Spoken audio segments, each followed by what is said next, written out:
या सावकाराला शिक्षा करून तात्पुरता नाही तर समध्या स्वराज्याचा विचार करून काहीतरी कायमस्वरूपी तोडगा काढला पाहिजे.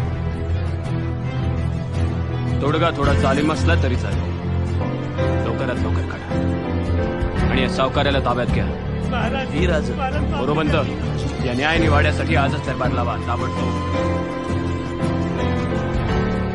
शेतकरी आहेस, राजा आहेस, राजासारखा वाघ बाबा.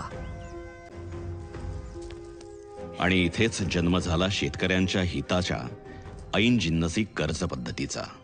ऐन जिन्नस म्हणजे शेतकऱ्याला कर्ज म्हणून नगद द्रव्य द्यायचं नाही, कारण तो ते कर्ज वैयक्तिक स्वार्थासाठी खर्च करतो.